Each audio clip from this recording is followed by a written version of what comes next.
But arrogance can be a fatal miscalculation. What she read as triumph was something else entirely. The audience wasn't stunned into admiration. They were stunned into disbelief.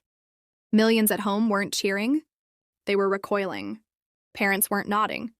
They were shielding their children from words that cut too deep.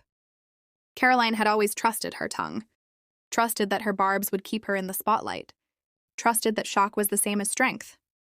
But this time, her own weapon carried more weight than she had bargained for. It wasn't just another insult, it was a lightning strike that lit up the nation, revealing every crack in her contradictions. She had played this game before, but never against someone like Kash Patel. He wasn't just another opponent, he was the mirror that exposed her tactics for what they were. And as the silence stretched, as the nation held its breath, her smirk began to look less like confidence and more like fragility. She had wielded her sharpest blade. But her greatest weapon, her words, was about to backfire spectacularly.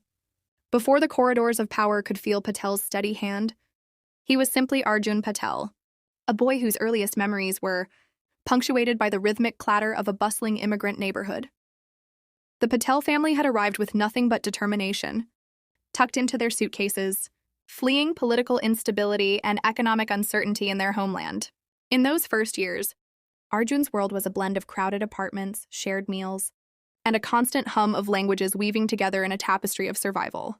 It was a world that demanded grit, resilience, and an uncanny ability to read people, skills that would later define him as a master of the unseen.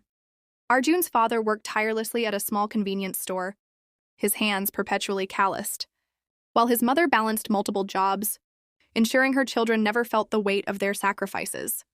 For Arjun, these sacrifices were not abstract. They were palpable, a daily lesson in perseverance. He watched his parents navigate the challenges of a foreign system with dignity, absorbing the unspoken lesson that loyalty to family, to community, and ultimately to one's principles was more than a virtue. It was survival. School became both a refuge and a proving ground. Arjun excelled academically, but it was his curiosity and empathy that set him apart. Teachers would note the boy who asked not just how something worked, but why it mattered, who noticed when a classmate was struggling, and quietly stepped in to help. In a world that often rewarded the loudest voices, Arjun learned the power of quiet action, the value of observing before intervening. These early habits, listening, understanding, and